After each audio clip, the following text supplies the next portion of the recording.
A number of important things that we're going to learn in this chapter. The things that we'll get out of chapter 5 include understanding the 4 stages of consumer decision making. And secondly, explaining how consumers adapt decision making processes based on something called involvement, which is really a description of how much effort does a consumer put into their thinking and research while they're going about the process of making a decision. We're going to talk about brand communication and the influences on consumers' psychological states and behavior. And so what the impact, this really means, what is the impact of advertising on consumers' thought processes? We'll look at how culture and advertising work together to impact decisions. We'll take a look at sociological factors. And then finally, we'll talk about how advertising transmits sociocultural meaning in order to sell things. Remember now that advertising, its only goal really is to persuade consumers, or if it's B2B advertising, to help persuade key decision makers within an organization to make a purchase in favor of the company who's sponsoring the ads.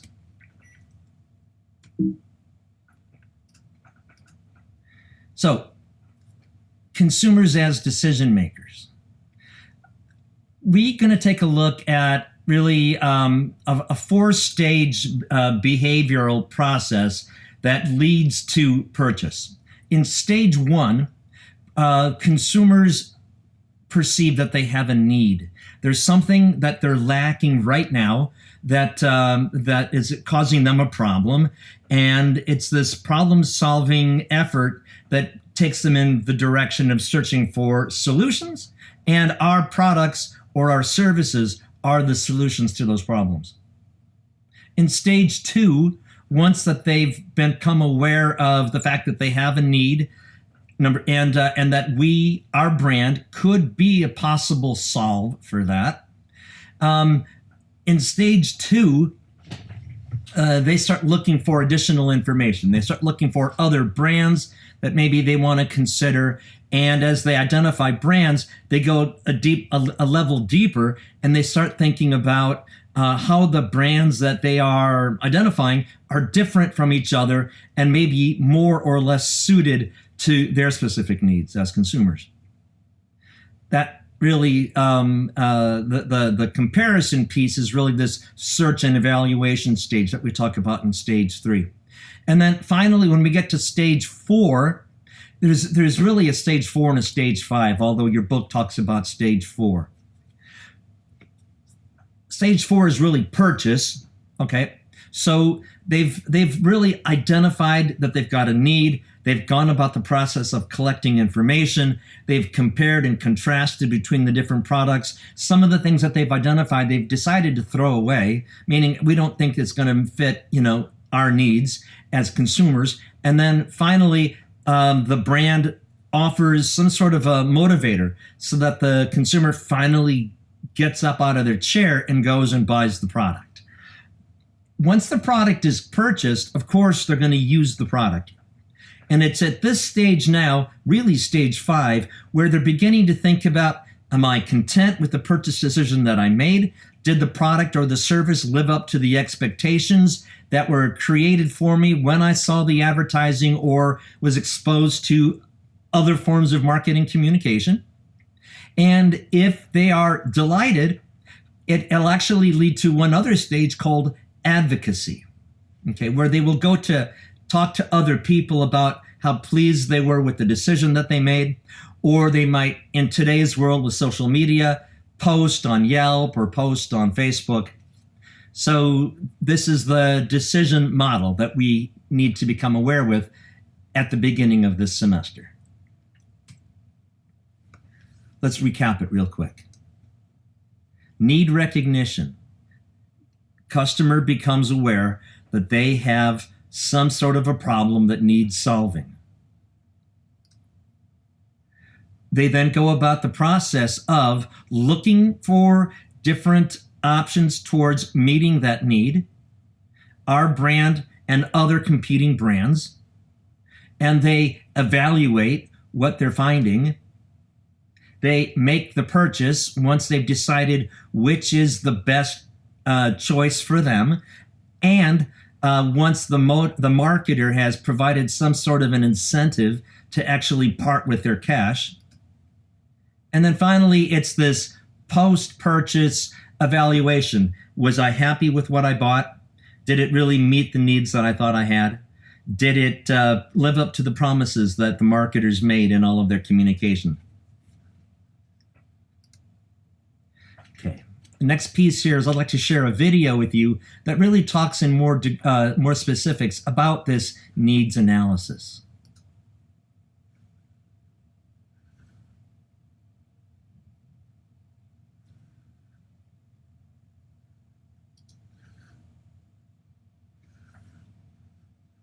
Hey, this is great to watch this course on link building. You'll learn how to download your links, analyze your links, figure out how to build new links, and then you'll learn how to actually structure the day-to-day. That isn't what we want. But rather than the customer, you need to understand what it is the customer is trying to accomplish. What's the job that the customer is trying to get done? And a job is a very stable thing. It exists whether or not there's a market for products that could be hired to do the job.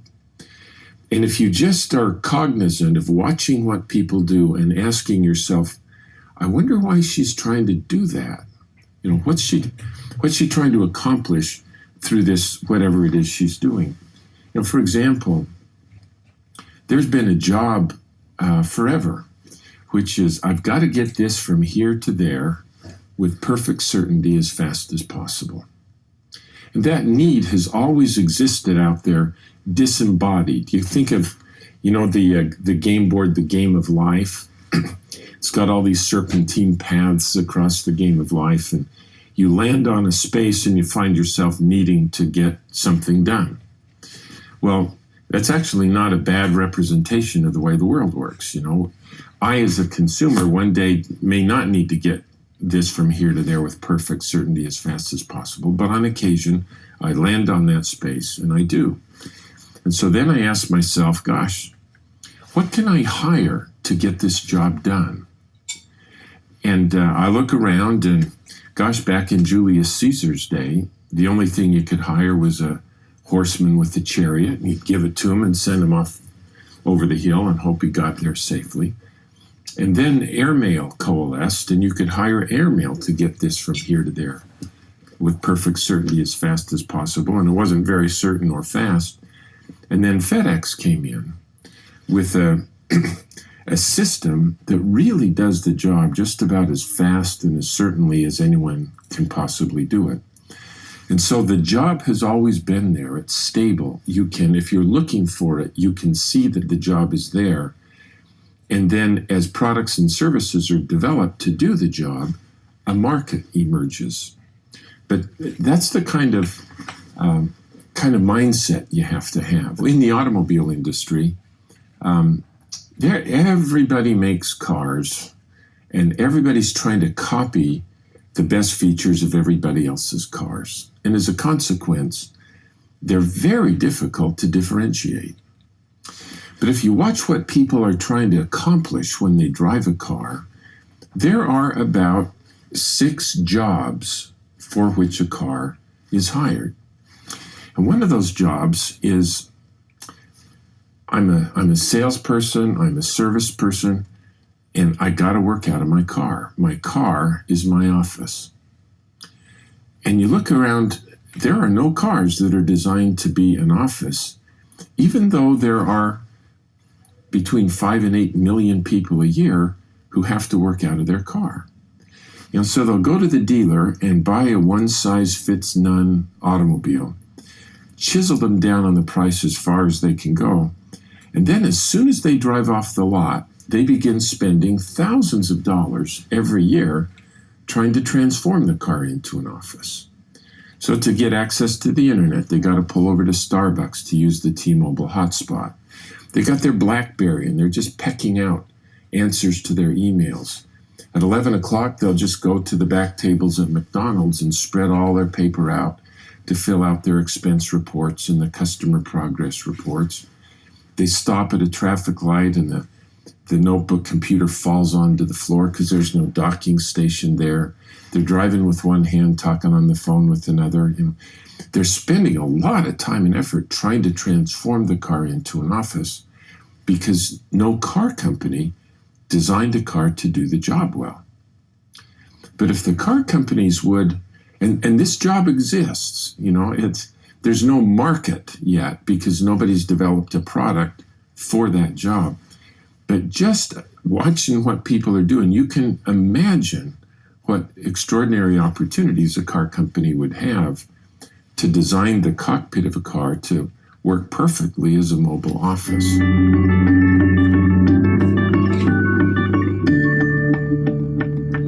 So I really like that video because it does a nice job of explaining how marketers are really tasked with paying attention to the needs of their consumers, early on.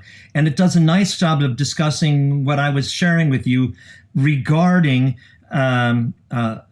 problem solving, and how consumers go about the task of their purchases from the perspective of problems that they're trying to solve, okay? So there are different modes. I want to talk to you about really two major levels of thinking that go on while the consumer is making a decision. The first one has to do with, let's call it involvement, okay? And we can talk involvement in terms of high or low involvement. When we talk about high involvement, what we've recognized is that this consumer who is highly involved in their decision making has a product that they're going to purchase, which is either a high risk product, it's going to be very expensive, it may be a very visible product and might somehow impact other people's perception of that individual. But there is a level of risk involved and a high expense. Often it could be like a technology product where it's also very complicated, and it could be a long-term decision that you're stuck with once you make the purchase. A good example of that might be buying a home, for instance. So whenever you've got products like these, people are going to invest a lot of energy and time in the research process that we talked about a minute ago as it leads them to making their final decision. Okay, a lot of times they rely on personal experience as they think about the decision that they're going to make. Other times they will rely on the experience of other people whom they know and trust. In social media, we talk about influencer marketing. And this idea about trusting other people's opinions, whom we know and trust, is where that influence model comes from. Now, on the other side of this, where it's not high but low involvement, you've got products that are low priced, where if the consumer made a mistake and they weren't satisfied with it, the worst that can happen is they blew a little bit of money, but it's not a big deal. So let's talk about like consumer goods, for instance. Let's talk about like a toothbrush or a candy bar or, groceries at the store or similar types of things where people don't typically invest a lot of effort in those decisions, okay? So we can talk about extended problem solving, whether it's high involvement and low experience. If I don't have a lot of experience making this purchase, haven't done it before, it's a new category for me, and it's a difficult category, and I got to do a lot of thinking, it's high risk, high cost, that sort of thing. We call this extended problem solving. The next category below that is where the consumer is faced with a product that they're going to buy, but they don't typically spend a lot of time and effort, so it's low involvement, but they've also maybe not bought in this product category before. They are probably going to spend some amount of time thinking about it, not anywhere near as much as they do when it's something like a computer or a home or an automobile or something, but they're not going to completely abdicate the responsibility of at least looking into it. Okay. The third type of category of decision making is where it's, again, low involvement, but they have a ton of experience in that. When that happens, purchases become habit-based or brand loyalty-based. Maybe once upon a time, the decision was a little bit more involved. Maybe they were practicing some limited problem solving at that time.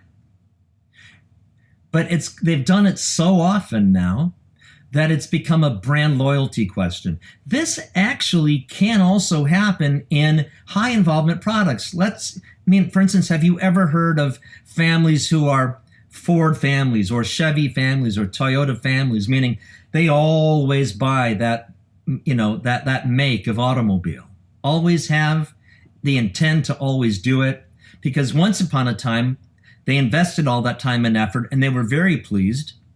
And then they spent a little bit less time and they still compared in the next car that they bought. But once again, they bought the same brand. And again, they were very delighted with what they did. So over time, they've become a, quote, brand loyal family around an automobile. Okay. So really, those are the categories we've got. This chart just kind of details that a little more. So notice here that we've got on the up and down axis, we've got experience, and we've either got low or high experience, and we've got involvement. This means the amount of time and effort spent thinking and researching, right? And then again, this can be either high or low. So in this first case, when I've got low experience but high involvement, this is when we do extended problem solving. This is where the effort that we expend is the greatest in comparison to all the other types of purchases. When involvement is low and experience is low, we've still got limited problem solving. Let's take a look at where I've got a ton of experience, but I've got low involvement. I'm either going to be buying based on habit, or maybe I'm going to do a little bit of thinking about it, and maybe I'm going to waver. So if I've always been, let's see, a Fig Newton lover, and I always have bought the fig variety, and one day I say, you know what, I'm going to reach outside of my comfort zone here, and I'm going to get the apricot variety or the apple variety or something. Still within the Newton brand, still the same kind of a cookie, but I'm looking into variety a little bit more. High involvement, once upon a time, and high experience is brand loyalty, okay? There are a bunch of different things that we have in our minds that we have to filter information through when we're exposed to advertising. These things shape the way that we perceive messages. In a few weeks, we're going to take a look at the general communication process. Step back a little bit from looking at consumers so intently as we are in the first few weeks, and we're going to look more at theory. The kinds of things that impact our approach or the way ad messages get filtered through our heads and the way that we perceive it and relate to it and feel about the ad and either believe or disbelieve the information or form attitudes about the brands. One of the things that impacts it are our beliefs. Beliefs are core elements of the way we see the world. For instance, a person may believe in justice. A person may believe in God. A person may believe in sustainability, okay? Within our beliefs, there are some that are more important than others. The ones that are super important to us, like, democracy, belief in democracy could be in our culture, and belief in God. Still in America, there's a strong percentage of people who do. I'm one of them. These are our salient beliefs, okay? Attitudes. In addition to beliefs, there are attitudes. So your attitude is sort of like your predisposition about the way that you're going to respond to something. Let's say that, you don't really like going to school, for instance, but you know you need to do it. You think of it as a grind, okay? So your attitude about doing homework may be something like, I don't want to spend a lot of time doing this. I really think this is a drag, but I know I have to do it. And so you kind of force your way through it. You will your way through it. That's a totally different attitude as a student than somebody who has a real inner thirst for learning and knowledge and gets excited about going to new classes and discovering new things about the world and their career plans and the things that they're taking in school that'll lead to a career in the future. They're really gung-ho about that. That's a different sort of an attitude about school. One of the things that we form attitudes about are brands. In fact, when we talk about branding is, in a nutshell, all of the things that companies do in order to form a favorable opinion or attitude in the minds of their consumers, so that when they see ads, they're more predisposed to pay attention, or when they're in the store looking for a product that this brand is a member of that category, they are predisposed, the positive attitude towards, yeah, maybe I'll try that. But the way that we form our brand attitude is every single experience that you've ever had using the product, every experience that you may have ever had working or coming in contact with representatives of the company who makes the product. It could be information that you learn in the news about the company. It could be information that you picked up reading a journal or reading a magazine article or reading a blog where they favorably mentioned the product or the brand. It could be the impact of advertising itself on the way that you think. Or it could be a number of other things as well. But all of our experiences around a product and a brand have over time contributed to your attitude about this thing. And in fact, our attitudes about everything are formed bit by bit by bit. Marketers are going to use multi-attribute attitude models to help them understand the beliefs and the attitudes of their target consumers. Why do you suppose that is? I'm just going to give you a minute to think about that. Why do you suppose marketers are so focused on consumers' beliefs and attitudes in relation to the products that the company is trying to sell?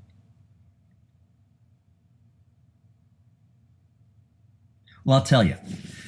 The reason that it's important is because marketers have to create ad messages that are going to fit within that network, that mental map of beliefs and attitudes that their target consumers hold in their minds already. Okay? So a tremendous amount of market research goes into this. And in this multi-attribute attitude model, there are 4 components. We talk about evaluative criteria. We talk about asking consumers to rate brands against the criteria. So first we identify what are the important criteria that people use when they're making decisions. And then we ask these consumers in focus groups and field surveys and other forms of market research to compare our brand versus competing brands using these criteria. We go about identifying these salient beliefs, meaning to understand how consumers have ranked the evaluative criteria, we have to understand that there are core beliefs underneath that led them to rank things in a certain way. And once we've got this down, our next step is to develop our promotional response. And in a few weeks, we're going to take a look at something called a integrated marketing communication. And when we look at that, we'll be talking in much more depth about the nature of this promotional response. But for this week, I really just want you to kind of get under the hood with the idea that there are these 4 steps. So our job as marketing is to, 1, correct any misperceptions that may be held among consumers about our brand. And secondly, to increase the importance of the evaluative criteria where we shine, okay, make consumers think that our strengths are more important than perhaps they thought before. And then finally, we want to possibly change the product so that our products come into closer conformity with the things that consumers see as most important when it comes to these evaluative criteria. So this all becomes a type of segmentation. Okay, and the type of segmentation we're talking about here is psychographic. So I've just used 2 words, segmentation and psychographics. Segmentation is the idea that you can take a population of individuals, let's say that they're all consumers, and we want to group these consumers into subgroups. And the members of any particular subgroup, we're going to call a target market. And the subgroup itself, we call a market segment. So the target market, the people within that target market have very similar evaluative criteria. They have similar core beliefs and attitudes. They may be very alike in a demographic basis, meaning gender, race, religion, income, level of education, things like that. And then they are also going to be probably very similar from a psychographic perspective, which is the other word that I mentioned a minute ago. And psychographics are the beliefs, values, attitudes, and opinions that consumers have as filters in their mind. They color and they shape the way that consumers think about themselves and think about the world around them and the way that they form decisions about things.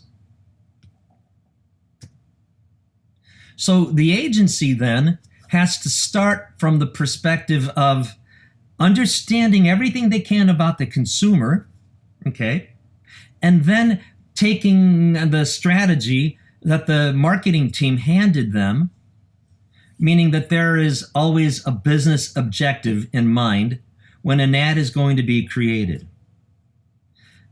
And in order to achieve the objective or objectives, there are a multiple number of strategies that will be used in order to accomplish objectives.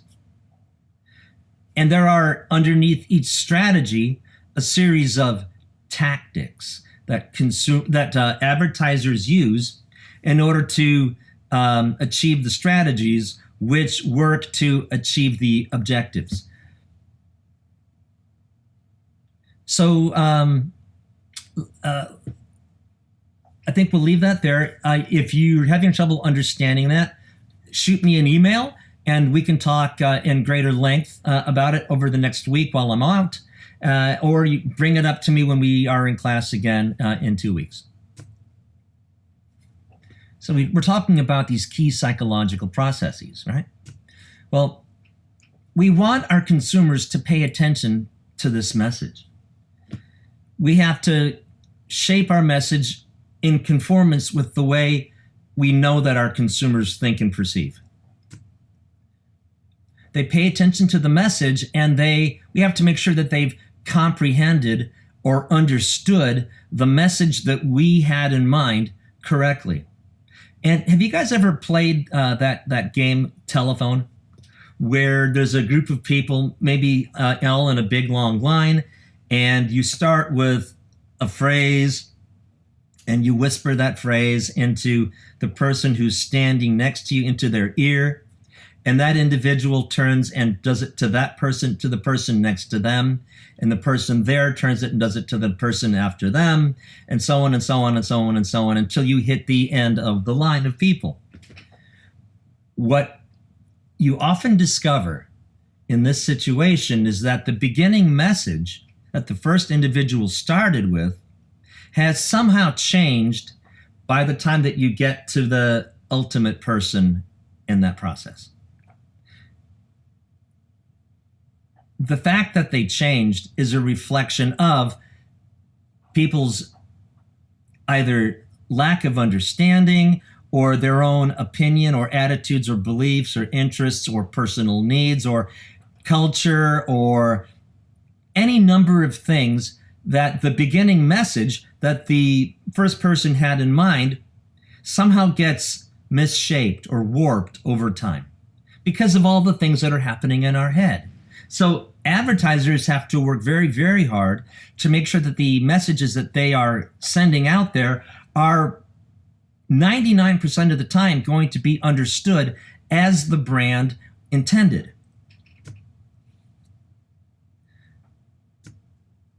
We also want to make sure as advertisers that the messages that we send out there can be remembered over time. Usually it requires frequency to drive that message home, right? Think about any slogan that might go along with a brand. When I was a kid growing up, and you've talked about Campbell's Soup, the slogan that went with Campbell's Soup was good. Okay. There are, Intel microprocessor chips that are put in computers. Back in the 90s, the phrase or the slogan that they marketed Intel's chips with was, "It's the Intel inside," meaning that the thing that made one computer better than another was whether or not that computer had an Intel microprocessor inside it. Avis, is going to be, we're number 2, but we try harder, because Hertz has always been the number 1 brand. So, with United Airlines, it's fly the friendly skies. And so the reason that I know these things, the reason that you probably know these things, is because we have been exposed throughout our lives hundreds of thousands of times by now to those simple messages. But those simple messages carry a very important positioning statement, meaning what they do is they underscore and they describe how the brand managers want consumers to think of their brand in contrast to the other brands around them. Now, consumers employ perceptual defenses. I just mentioned that probably over the course of your life, you've been exposed to particular ad messages thousands or even hundreds of thousands of times. That probably sounds like an overstatement until I tell you the following. On a daily basis, you and I are exposed to about 5,000 different ad messages. It's an amazing number, right? 5,000. And these come in multiple forms. It could be signs in a shop window. It could be a billboard on the road. It could be something that you heard on the radio, or something that you saw on television, or something that you saw in a newspaper. It could have been just a word on a printed cup someplace. It could have been a brand name on a plastic bag that you saw.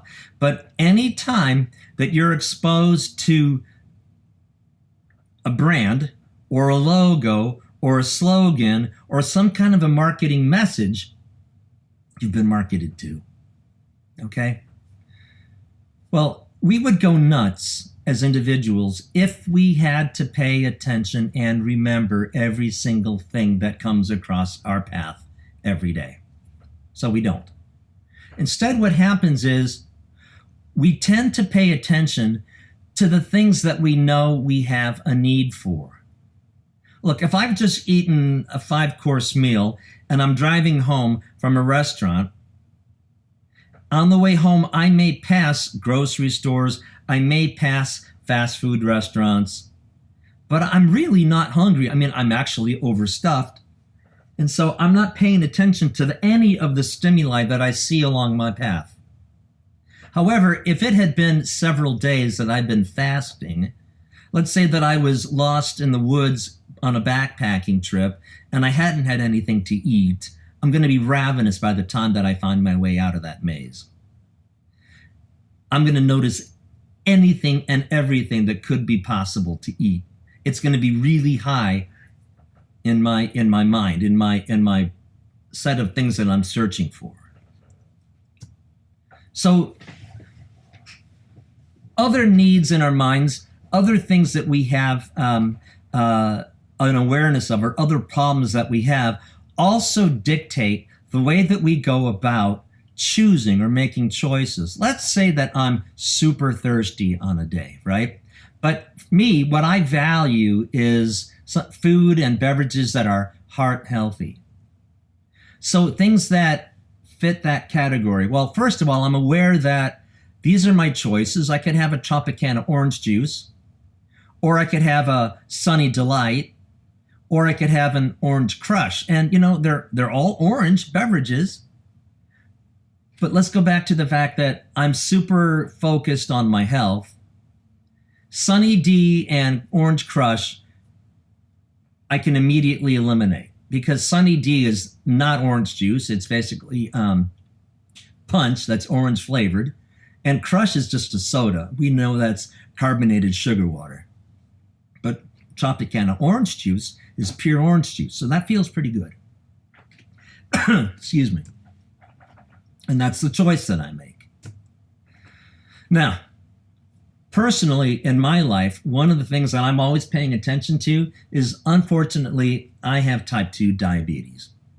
So I'm testing my blood 3 times a day anyways. And I'm eating a diet that I'm required to eat, which is low or maybe absent, preferably, in sugar. So again, I look at these options and I say, I don't want any of these, because orange juice, even though it's jam full of vitamin C, and even though it's it's juice right out of a fruit, it's still very sugary. It's got fructose in it, fruit sugar.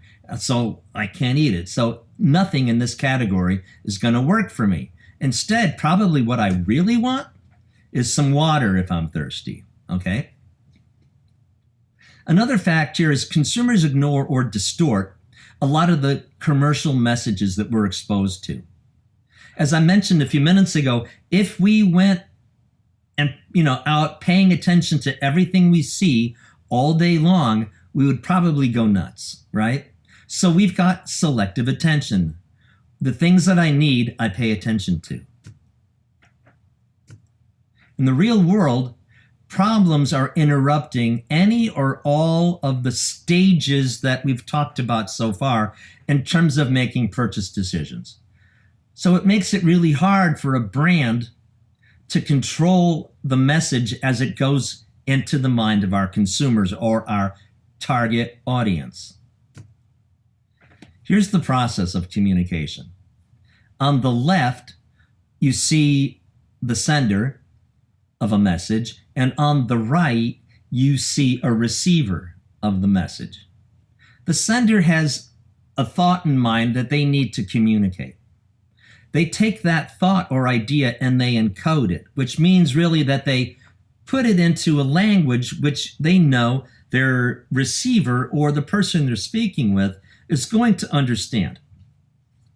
The receiver hears the message and immediately, we don't even think about it, but immediately decodes the language back into the original thought, hopefully, that the sender had.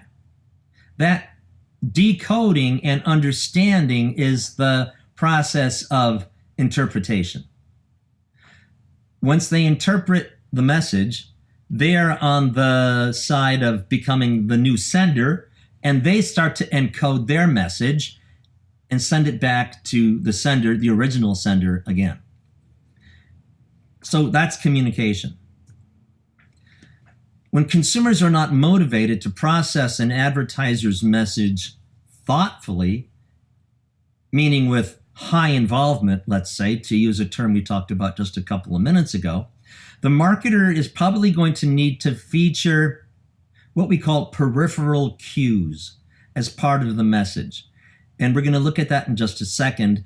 And in a new model that I'm going to show you now called the Elaboration Likelihood Model, or the ELM method, certain kinds of products, we're going to take a cognitive path, meaning a fact-based path.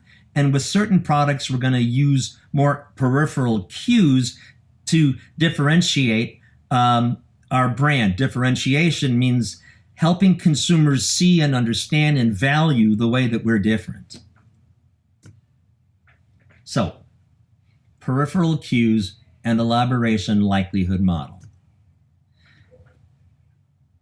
This model includes the idea of involvement that we talked about earlier, the way information is processed internally in the mind of a consumer using all of the different beliefs, attitudes, all those psychological factors that we've also talked about, and then going through that encoding and decoding process so that the cognitive responses and attitude formation are consistent with, hopefully, the advertiser's objective, okay?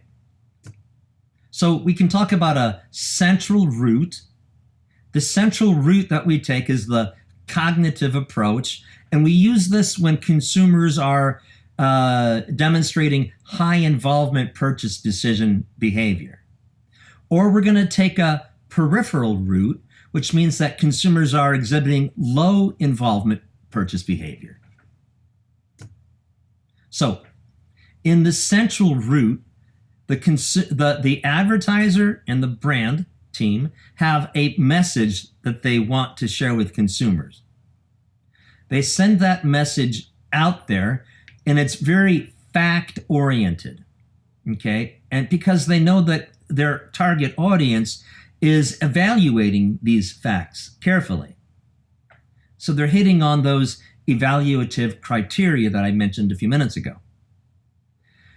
Hopefully, over time and over continued exposure to these messages, the marketers have formed or influenced positive, enduring attitudes in the minds of their target audience, such that they will go out and ultimately purchase the products that are being promoted. That's the central route. Let's take a look at the peripheral route. The kinds of products that we see marketed with this approach tend to be low involvement products. For instance, toothpaste, breath mints, soda, all kinds of things where the marketing is done more, let's call it, smoke and mirrors or bells and whistles. You might have heard these terms, okay?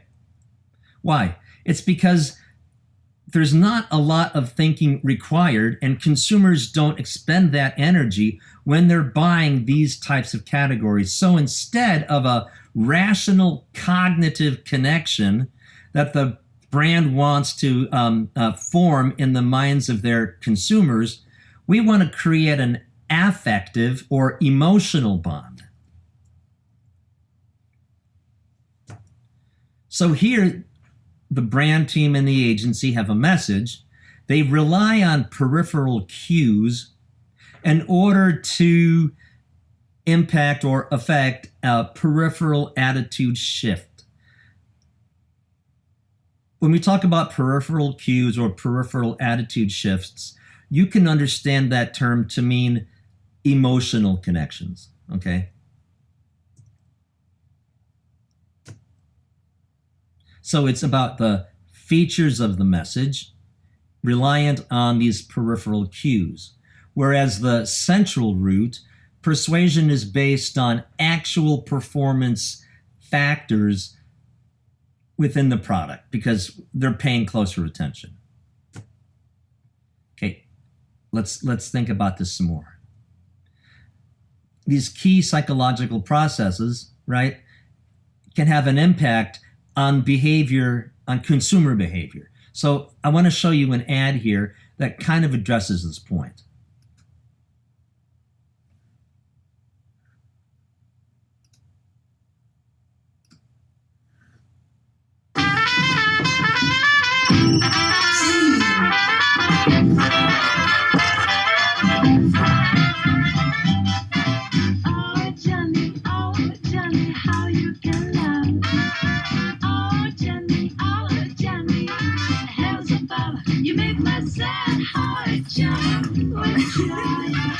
And when you're here, I just can't sit still a minute. I'm so Jenny, oh Jenny, please tell me, dear, what makes me love you so much?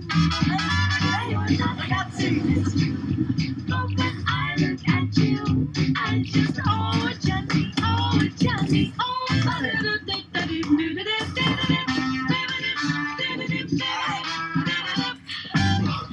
Jenny, oh Jenny, you can love. Oh Jenny, Jenny, have the puppy about. You make my sad heart jump with joy. And when you're near, I just can't sit still another minute. Jenny, please tell me, dear, what makes me love you so? You're not handsome, it's true. Scusa, 4 martini royali, per favore.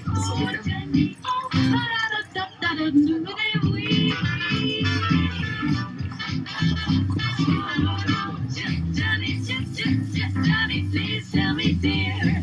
Oh, tell me, dear, what makes me love you so? Oh, not handsome, love is true. But when I look at you, I say, oh, Johnny. Oh, Johnny. Oh, Johnny.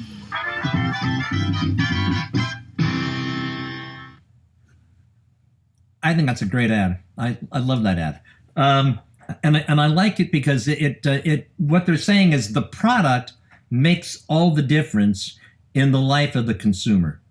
And that's really how we sell peripheral products. We're trying to sell on the promise to come of what consumers will experience. But of course, the promises that we tend to rely on in these kinds of things are going to be usually relationship driven, right?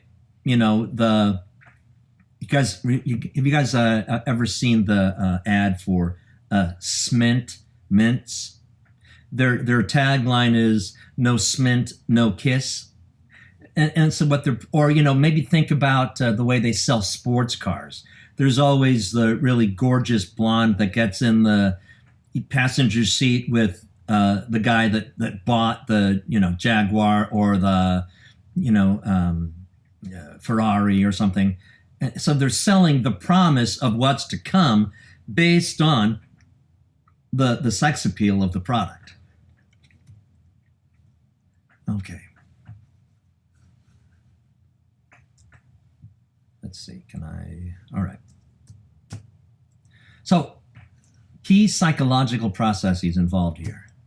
Well, again, let's take a look at the way we market food, for instance, and the different ways that we create in the mind of the consumer these either cognitive or emotional responses.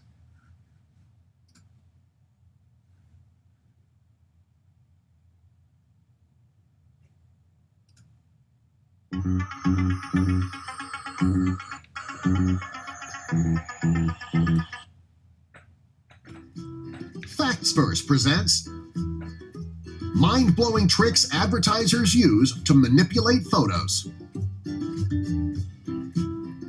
Creating steam. When advertisers need to take a photo of a hot food product, they need to create steam. They do this by heating up wet cotton balls in the microwave. Cotton balls can hold steam for quite a few minutes. The cotton balls can be hidden behind the food so that the steam can be seen in the shot. Because the steam can last for so long in the cotton balls, the photographer will have more than enough time to get all the shots they need. Photos of ice cream. When advertisers need to photograph ice cream, they don't use actual ice cream. The hot lights in the studio would cause the ice cream to melt too quickly, and there wouldn't be time to get all the shots that they need. Instead, advertisers use mashed potatoes and food coloring. This gives the photographer more than enough time to get all the necessary shots. Ugh, mashed potatoes, ice cream. Ugh. Creating milk for cereal ads. When advertising agencies take shots for cereal products, they want the cereal to float on top of the milk. If they were to use regular milk, this wouldn't be possible. Cereal often sinks to the bottom of the bowl, especially larger pieces of cereal. To keep the cereal at the top, advertisers don't use milk. They use Elmer's glue. They pour it on top of the milk and then a bit more on top of the cereal. The glue will keep the cereal from sinking. Boy, talk about a breakfast that'll stick to your ribs. Photographing insects. Insects can be difficult to photograph because they move so quickly. When an advertiser needs to take a photo of insects, they put them in the refrigerator first. When they're cold, they slow down quite a bit. It's the perfect time for the photographer hired by the advertising agency to get the perfect shot. Bubbles in drinks. If the photographer is taking a photo of a beverage that needs to have bubbles on the top, such as a freshly poured glass of milk, coffee, or other bubbly drinks, they will add dish soap to the drink. This will keep the beverage bubbling long enough to get every shot that they need. Plus, hey, you're cleaning the dishes as you drink. Boot polish to add a grilled appearance to food? If you've ever seen a commercial for any fast food restaurant, you've seen the deep, dark grill marks on the burger. The advertiser didn't grill the beef to make it look that way. They actually use boot polish to make the charred lines. While the polish may not make the food taste any better, it sure makes it look better. Ice cubes. When an advertiser is going to be photographing an ice-cold beverage filled with ice cubes, they can't really use ice cubes. They'll melt very quickly under those hot lights. So instead, they use plastic ice cubes. They won't melt, and they still look natural. Shaving cream instead of whipped cream. When advertisers need to photograph a product containing whipped cream, they use shaving cream instead. Whipped cream can start to run quickly, ruining the shot. Also, you can shape shaving cream a lot easier than you can whipped cream. This will ensure that the photographer gets the perfect shot every time. Just be sure not to leave that whipped cream dessert near the crafts table where the actors might accidentally bite into it. Then again, that might be funny. Spray deodorant to shine fruit. When it comes to photographing fruits, you want them to be shiny. Since it's difficult to shine fruit, most advertisers will use spray deodorant. It gives most types of fruit a nice shine that makes a picture look great. Plus, you don't have to worry about that armpit smell. Not that fruit has that. Glycerin to make seafood look juicy. When advertisers are photographing seafood, they want it to look juicy. Unfortunately, seafood won't stay juicy for very long. In order for the photographer to get the shot they need, they will mix glycerin and water to make the seafood look fresh and juicy. Pancakes and syrup. This is one of the most mind-blowing tricks advertisers will use to manipulate their photos. When an advertiser is going to be taking a photograph of pancakes with syrup on them, they don't want the syrup to soak into the pancakes. Well, to keep this from happening, the photographer will spray fabric protector over the pancakes first, so the syrup won't soak in too quickly. Lacquer to make grains shiny. If an advertiser is taking photos of rice for a campaign, they want the rice to be shiny. Also, they don't want it to be sticky. Well, to get the perfect shot of rice, photographers will use lacquer to make the rice look shiny and less sticky. Antacid to create fizz. If an advertising agency is going to be shooting an ad for a soft drink company, they want the soft drink to look fizzy. If it doesn't, the drink will appear flat and unappealing. To make sure that the soft drink will look freshly poured and fizzy, they'll drop an antacid into the soft drink. This will keep it fizzing shot after shot. The best part is that they can keep being added until all the photos have been taken. And for the actor who keeps drinking that for the photographer over and over and over again, he'll be glad to have that antacid in his system. He's gonna need it. Colored wax for sauce. If an advertiser's photographing a food that contains sauce, they want the sauce to look thick. To make the sauce look thick, photographers will melt down different colored wax to create a thick-looking sauce. Liquid glucose to make noodles look hot and fresh. When advertisers are photographing noodles, they want them to look hot and fresh. After being under the hot lights of a photography studio for too long, the noodles can dry out. To keep this from happening, the advertisers will spray liquid glucose over the noodles to keep them looking fresh and hot. Subscribe for more. You know, I was actually going to take lunch after narrating this, but suddenly I've lost my appetite. Okay. So that's, I think, very interesting. I spent a great deal of my career in a former life in the food industry, and one of the things that I've marketed was ice cream topping, and I can vouch for what they were talking about regards the mashed potatoes. It's exactly how we used to go into a studio and take shots of basically sundaes and different things like that. He didn't talk about it, but other techniques that are out there, for instance, the cold and frosty look on those mugs of beer that you saw. They actually use glycerin, applying it with a little eyedropper all over the thing, so it looks like it just came out of the freezer. The other thing that you can do is you maybe take candle wax and you rub it all over the outside of the glass to give it that frosted look. Here's another video I'd like you to see.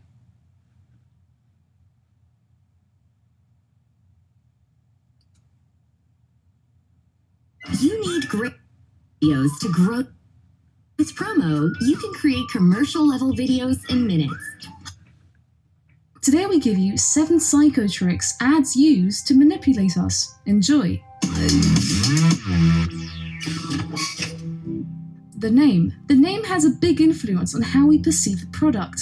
If we buy crispy chicken strips, it does indeed seem like crispy strips made out of chicken meat, but in reality it's typically just reformed meat with breading. The size. We get to see this again and again, especially with chips bags or cornflakes packages. We think we've bought a big bag of chips, but when we open it at home, we realize that half of the bag is filled with air. Thanks a lot! So it's the best to always take a look at the weight. The colors. Blue stands for loyalty, red for energy and love, and we associate yellow with happiness. The choice of color is especially important for marketing because certain colors evoke certain emotions used specifically for the ad industry. The layout. Pictures go on the right and text goes on the left, because whilst the left half of our brain is in charge of linguistics, the right side takes care of the processing of pictures. Neutral faces. Normally you'd think that we'd feel attracted to friendly or laughing people, but the opposite is actually the case. People with a neutral facial expression seem more interesting to our brain because they are a puzzle to be solved and we can't judge these people. Round corners. We automatically perceive objects with round corners in a more positive way than those with edgy corners. That's why Apple had the rectangle with round corners patented in 2012. By the way, the same applies for text fields with round corners. We'd much rather read the text in that than in a rectangular field. The price. Companies always offer their products in different price categories. Most people buy the product that price-wise is in the middle and have the feeling as though they didn't buy the cheapest but also saved some money. Now you can watch another cool video. To watch, just click in the middle or use the link in the description. Take care and don't... Alrighty. Well, consumers form beliefs and attitudes. We talked about beliefs and attitudes already a few slides back. Values are those things that we believe in our lives are the most important kind of, I think of values as your compass, okay? So in my life, for instance, things that I value would be family, That's probably my most important value. Okay, and you know, with my wife and my kids, my extended family, and the relationships, you know, involved there. Okay, I also value hard work. I value, faith. I value democracy. I value freedom of speech. I mean, I value many of the things that you and I probably hold in common here. Sorry about that. On top of our values, we are exposed from the time that we're infants and raised within a particular culture. Okay, and culture is everything about the way that your society behaves and does things. In our culture, for instance, we know that, you know, at the end of December, we celebrate Christmas.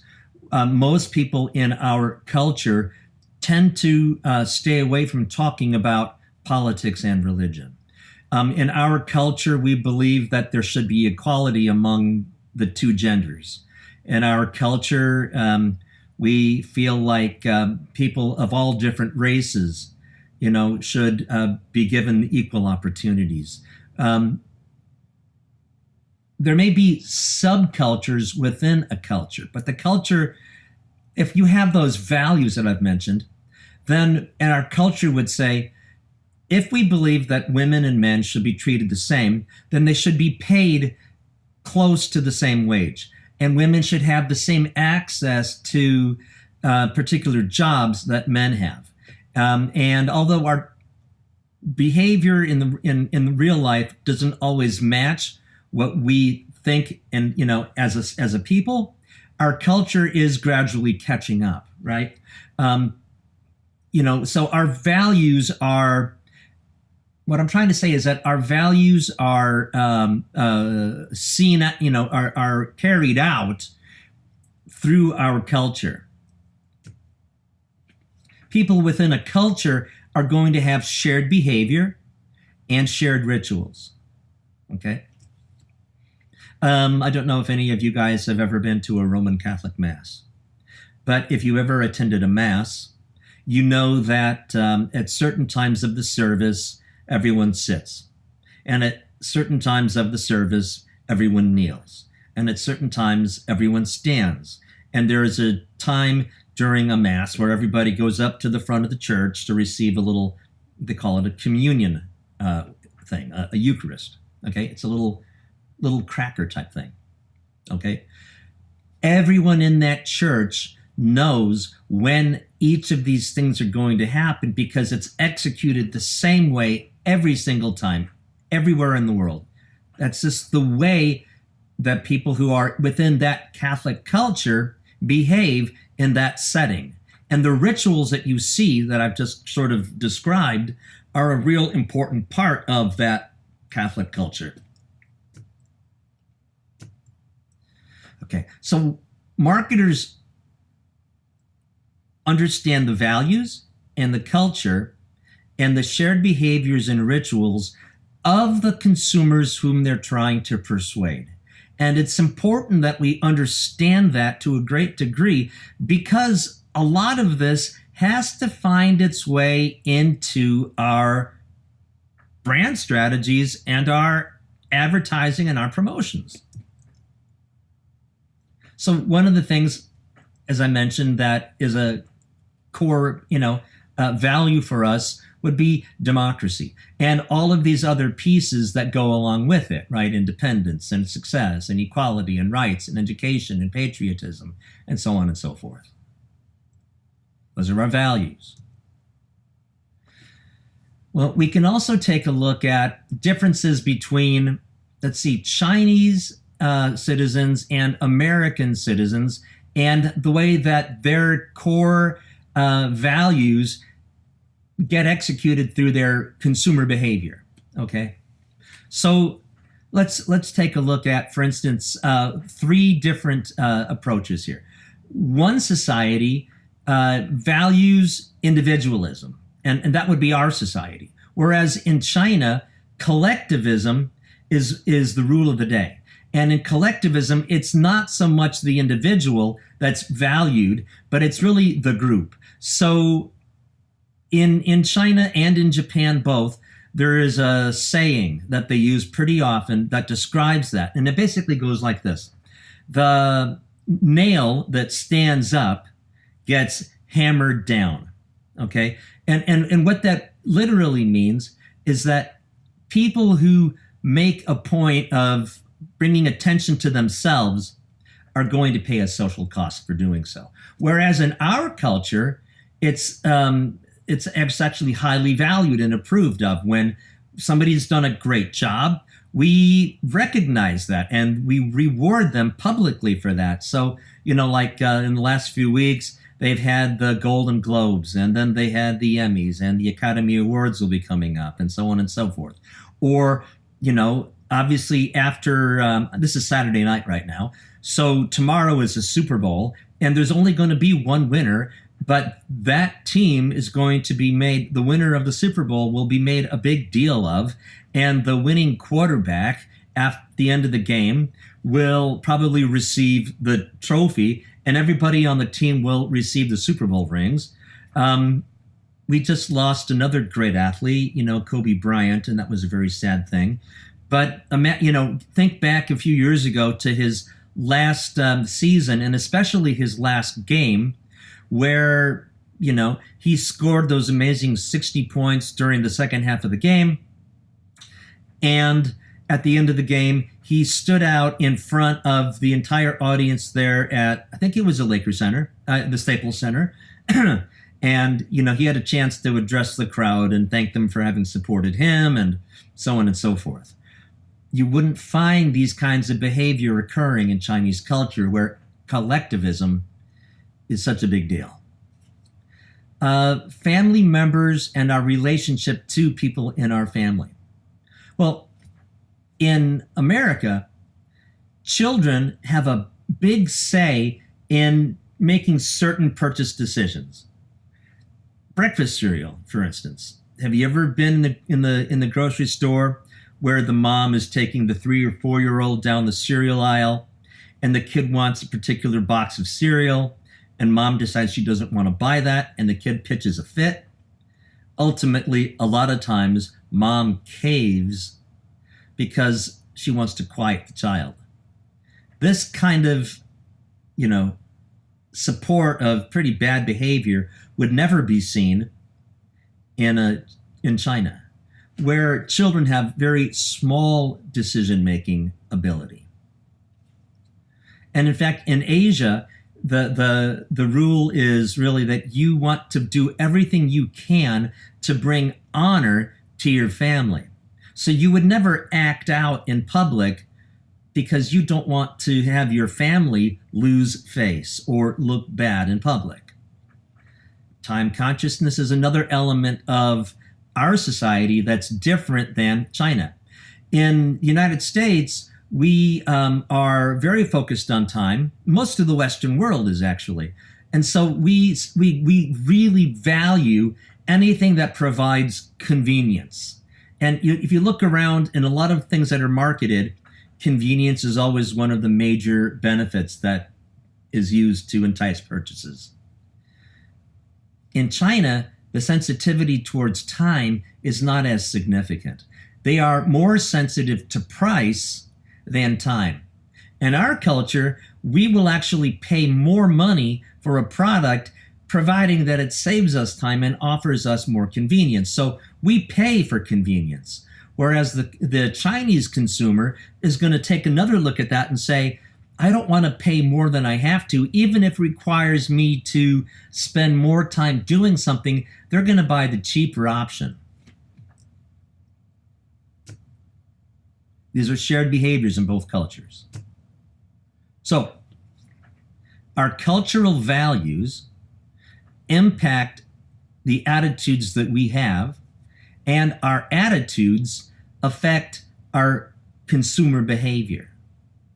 Now, the advertising world wants to understand those cultural values so that when it goes about creating ad messages, and the final deliverable ad product that it sells to the client and gets used in media, the ad actually has the possibility and actually does affect attitudes in the way that the brand wanted to. Let's look at another example here. This is Betty Crocker.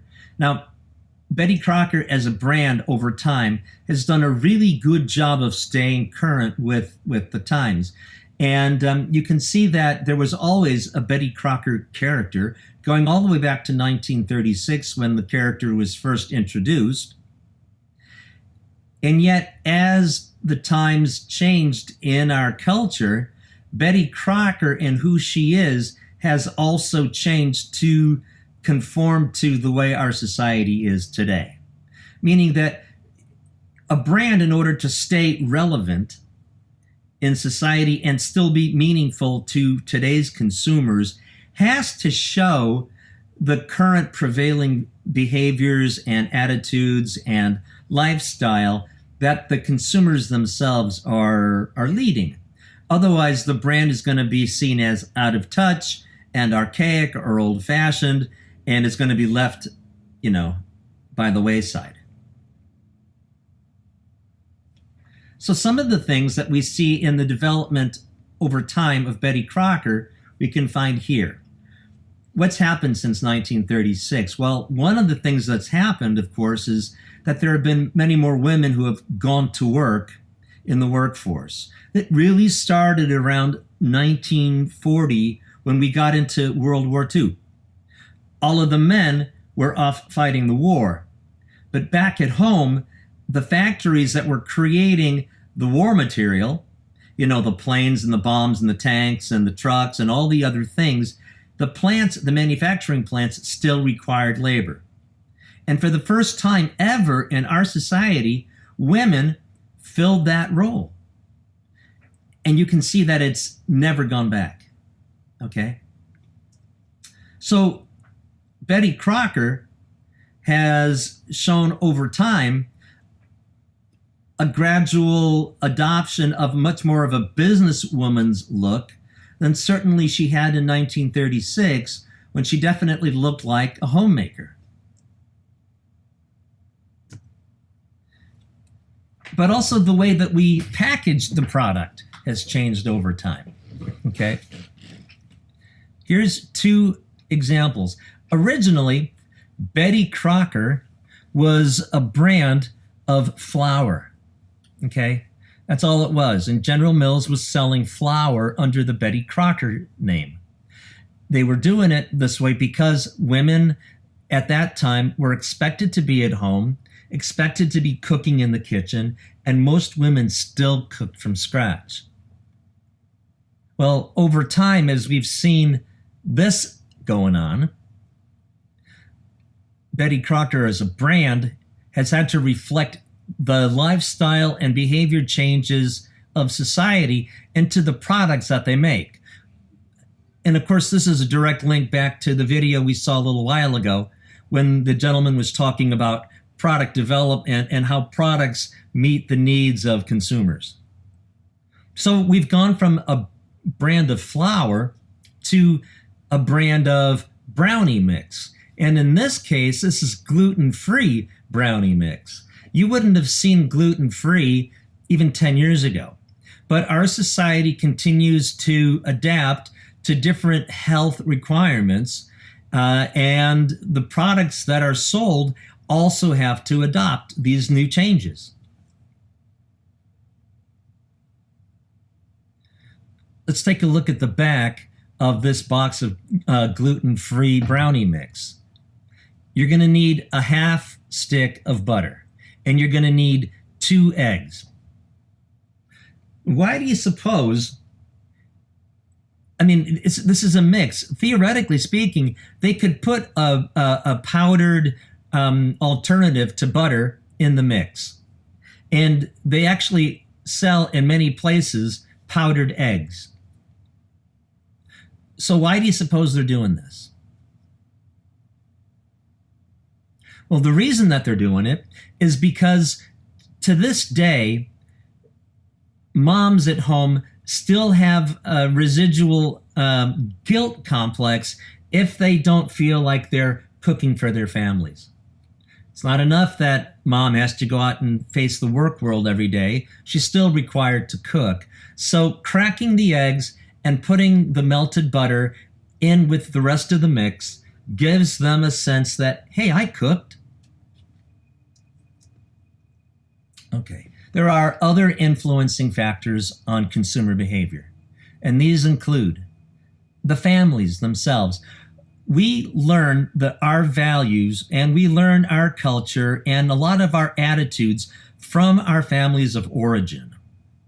Oftentimes as adults, when we make decisions, we think back to, especially as young adults, well, how did mom and dad used to approach this? Because we learned our behaviors from our parents. So our families of origin have a root in our decision making. But additionally, a lot of the decisions that we make keeping in mind the needs of our nuclear families too.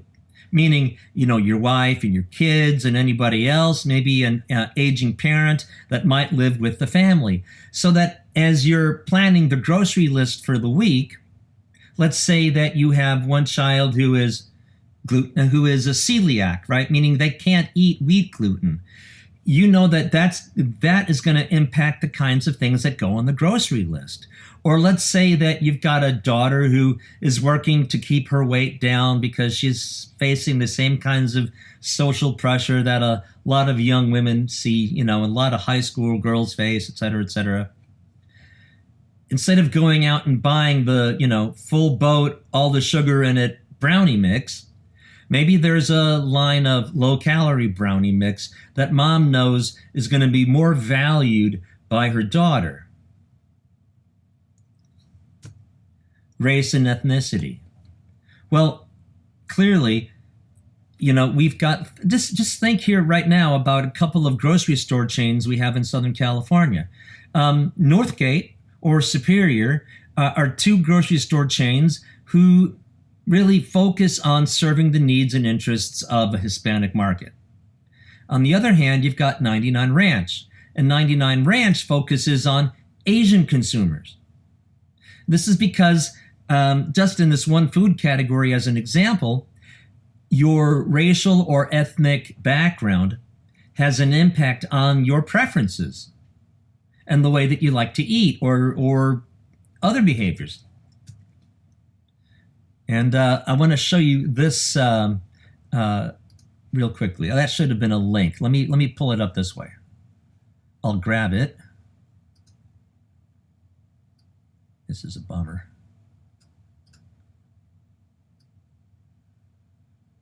Here it is. Actually, now it's a link. Thanks for your patience.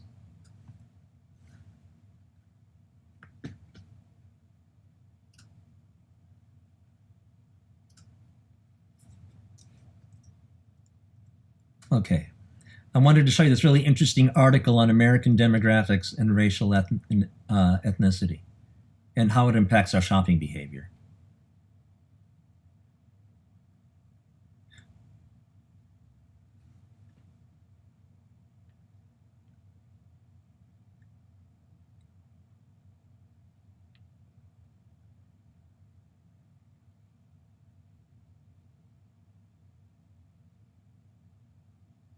Well, this has changed, hasn't it?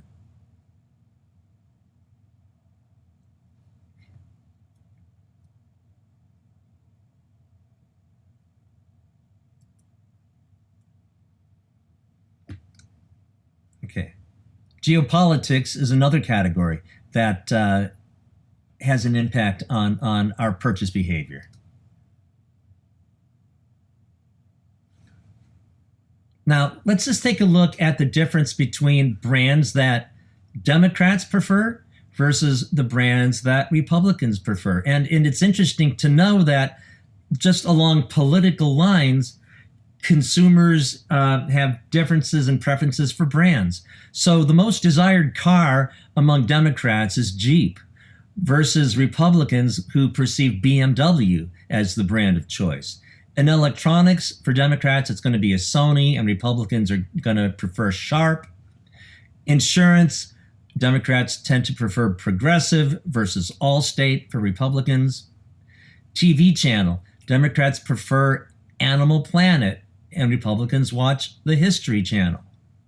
Restaurants, Wendy's or Subway as a Republican. Sports leagues, the NFL, if you're a Democrat, or Major League Baseball if you're a Republican.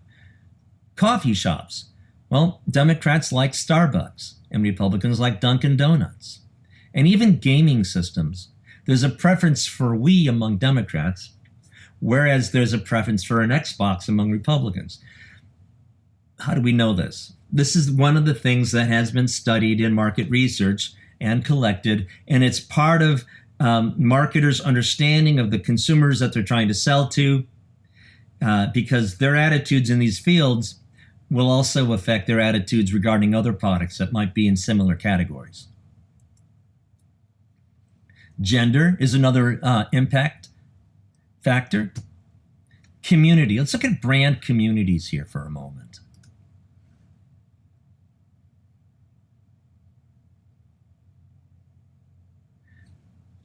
These are great examples of brand communities. A brand community can also be considered or referred to as a tribe. Maybe you've heard that term before, tribe.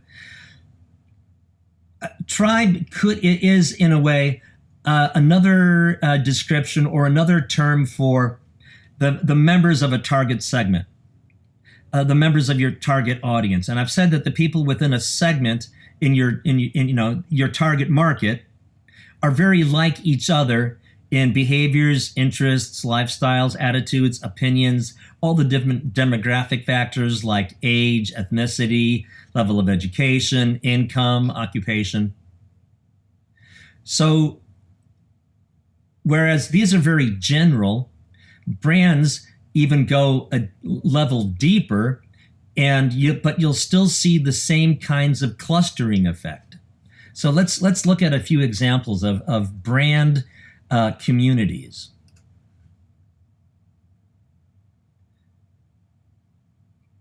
Let's look at PlayStation for a minute. The PlayStation community has done an exceptional job at providing an online space for gamers to connect. Users are able to zone in on their specific interests, whether it be by game, interests, or the type of support they need, and it's clear to see how the network caters for the pillars of feedback, advocacy, and support. And so what this is trying to say is that marketers at PlayStation are paying a lot of attention to the folks that are spending a lot of time on their site and are meeting the needs and interests of the people who are there. The community is closely tied to PlayStation's linked social media channels on YouTube and Twitter. Why is that? Because in social media, we also form tribes of engaged, meaning people who participate in our posts, engaged members of your audience. Could be readers, listeners, people who write their own blogs and talk about your brand in the midst of it. User-generated content creation, to my point, is one of the great strengths of the community, and with new features on the PS4 console, that enables users to upload in-game clips directly online. So they're creating certain things that keep people loyally coming back to the PlayStation site. Harley. This is another great, example where you've got definitely a tribe of people who are totally brand loyal to that Harley Davidson lifestyle.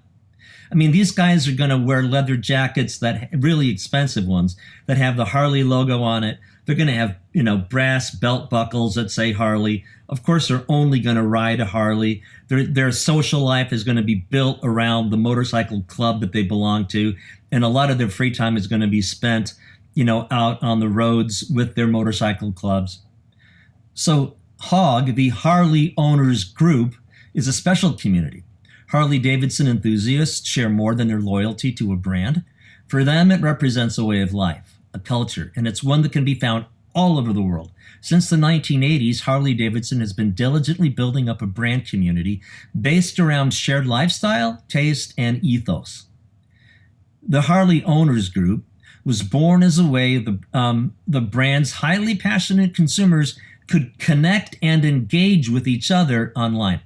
There's more than 1 million active members, so it's a really strong community, and its strength lies in the openness and the highly impassioned members that are involved in the group.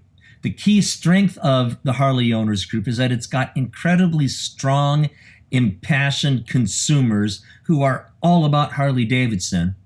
And this group extends beyond just the online. As I mentioned, it has a whole life in the real world in terms of the motorcycle clubs and all of the different activities that people are involved in and all of the related brands that they buy. There's other examples here too. So if you want to go back, take a look at the PowerPoint presentation that I left for you in Moodle, go ahead and do so. Aspirational consumption. The term aspirational consumption means that as consumers, there are probably social groups out there in the world that we wish we were a member of. And so the products that people buy are a step towards becoming a member of that group. So imagine that you're, a teenage athlete, and your favorite game is football, and you play on your high school team. You may go out and buy lots of memorabilia that's all about NFL brand. NFL is another brand. You may love the Patriots. So maybe, you go out and anything that Tom Brady endorses, could be even outside of football, you are going to have already an improved attitude towards, simply because Tom Brady is the guy that you respect and love. And, he said it was great, so it must be great. So this aspirational consumption, who consumers are or their identity is changeable. Through what they buy and use, they're gradually becoming, even if it's only in their own mind, a member of that group that they long to be in. Consumers can rapidly and frequently change aspects of who they are depending on the brands that they adopt. So this is an interesting graphic here, and let me walk you through what this means. With mass media, we're going to reach a huge group of people, right? Some of the people are in our target audience, but not everybody. The entire white space in this graphic represents everyone who saw the ad or was exposed to the ad. A subset of all of those people is your target audience. But even if they're your target audience, not all of the people in your target audience have been converted to your brand. So within that, you've got a consumption audience, meaning people who actually buy your brand. Around those people, there are also members of your target audience, may be some aspirational people who would like to be a member of the set of people who are consuming your product right now, right? Let's say that, right now, my vehicle that I get to work and school and everything else with is a Toyota Scion, okay? I'm a student. But really, underneath my professor veneer, there is a long hair hippie Harley Davidson motorcycle lunatic who would just love to give up his life as a professor and go out and join a motorcycle gang. Guys, that's not me, but let's just say that it is. I aspire to be in that group. I know I can't do it because I'd be sacrificing too much of the other things that I enjoy in my life. But maybe a small way of living that lifestyle is to trade in my Scion for a Harley. Or maybe to at least have a leather jacket that says Harley on it. These are ways that I can become a member of my aspirational audience without giving up all of who I am. Celebrities and influencers are particularly important when it comes to the aspirational community. I already talked about the Tom Brady effect, so that's a great example of that. As a general rule, an aspirational brand and its products can command a price premium, meaning a price that's higher than average and a price that's higher than the next nearest performance product in the same category. So it's gonna price at a premium in the marketplace over your average run-of-the-mill product. This ability can, to a big extent, be explained by the consumer's needs for invidious consumption. Invidious consumption comes down to this. There are certain people who are going to buy a particular brand because they know that other people envy owners of that brand. Let's say that you are that student who's cruising down the 57 freeway one afternoon thinking, you know, my Toyota Scion has 300,000 miles on it, and it's a pretty good little car. It gets me from point A to point B, but man, you know, one day I hope I can have a Tesla of my very own. Okay? That is what I would really love to have. You're envious all of a sudden when you see somebody streak down the freeway and pass you in a Tesla. The owner of that Tesla is fully aware that he's creating that envy effect in people around him, and that's why he chose the brand. That's invidious consumption. And for that ability to make other people envy him, he's willing to pay the premium price. So the smaller the size of the product's target audience, and let's think about Tesla owners, right? That's a pretty small subset of the population who own cars. I mean, not many people can afford a $100,000+ car. So it's a pretty small group. The smaller the size of the product's target audience compared to the exposure audience, the more the product satisfies this need, the invidious consumption, the I want to make you crazy with envy thing. And the higher the premium that owners of that brand are willing to pay. Diversity is another major factor in our country. Has been always, right? And we see that there are changes occurring among different racial groups in the United States. In 2010, Caucasians were about 65% or so of the population. By 2050, they're going to be right around 50%. That doesn't necessarily mean that there's going to be a smaller absolute number of Caucasians, but it does mean that as a slice of the American pie, the pie itself may have gotten bigger. The Caucasian slice of the pie is going to be smaller. Okay. Other changes that we're seeing. Well, African Americans are slightly up in the next 30, 40 years. Hispanics are growing considerably. The Asian market is slightly up. And Native Americans are even them are just a teeny bit higher. Okay, so this is what we see. This has a big impact on the decisions that marketers have to make today about the way that they promote. Years and years and years ago, like in the 70s when I was a young kid, if you turned television on, the assumption that you would likely make would be that everyone in America is Caucasian. Caucasians are the only consumers out there. Caucasians are the only people who exist. I mean, that's what we saw on television. Slowly over time, we have adapted, I want to say, to the reality that we are increasingly a multi-ethnic, very diverse population of people. Okay? And our ads and our entertainment show it. They reflect it. They have to. They have to reflect real life.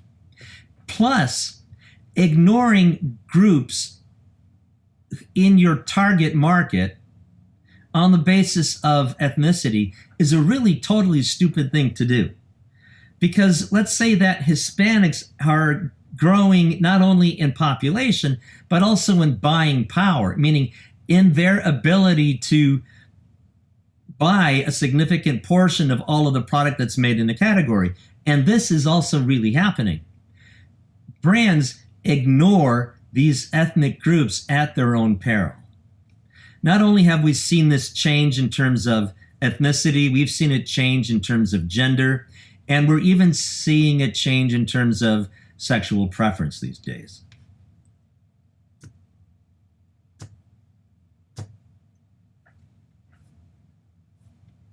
The movement of meaning. A little while ago, I showed you that, marketers have to understand the values and the culture and the shared behavior and rituals of the members of their target market in order to create persuasive promotional campaigns. Okay? Well, there's a movement of meaning. The advertising that's being created is transferring a desired meaning to the brand by placing the brand in this carefully constructed social world that's shown in the ad. So, like the United Colors of Benetton campaign, you guys I'm sure have seen that. What you'll see is obviously it's sort of a youth brand, but it's very, very diverse in terms of the people that you see in the ad. And always they're wearing Benetton products.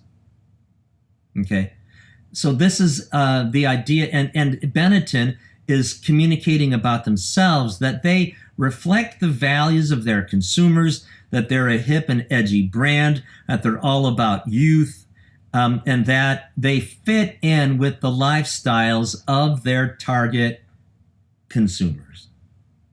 That's transferring meaning, showing that when you show the ad, when you show the product, you're showing it in use by the people who you wish to sell to. So marketers paint a picture of this ideal social world, meaning in the Benetton ads, everyone across the board, all the different races mixed, are all having a ball together, loving on each other, having a great time together. And I'm not sure if that's really all true yet, okay, in our society. I mean, I think that's something that we should aspire to, but I don't really see it yet. The brand is carefully placed in that ideal world, and the two rub off on each other, meaning the world and the brand impact each other. So meaning then is transferred from the ad's constructed social world to the brand itself. Meaning that in advertising, we create this ideal social situation, and people within society see those images reflected back at them And over time, this theory says, we gradually adopt that more preferable social state.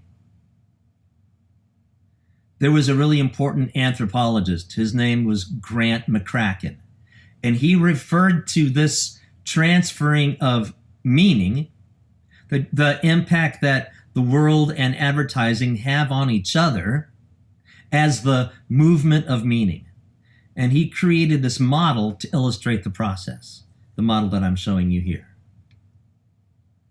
So the values, the culture, and the shared behavior and rituals, all of this is captured in the advertising that we create as marketers. The target market sees the advertising and they consider what they're seeing, which is this ideal social state. And people talk about it. That becomes over time, a future existence that says that we've achieved these things that the media first showed us. Think about, we see this in entertainment too, you know. Think about Star Trek for a minute. You know, in the 60s, when they first started showing us Star Trek, they had little devices, handheld devices, that they could talk through, that they had video screens where they could communicate with people back and forth.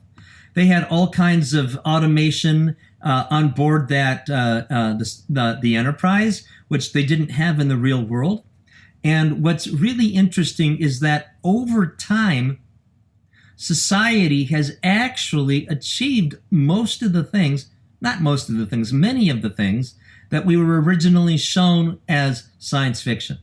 So this is an example of art impacting real life in the same way that advertising in this movement of meaning impacts real life. Okay, guys, that was the entire chapter. I hope this has been useful for you. There is a second video where I'm going to walk you through the core parts of the class as we're going to go through it this semester. So take a look for that video too. And this ends the lecture for the week. I'll see you next week live in person in the classroom.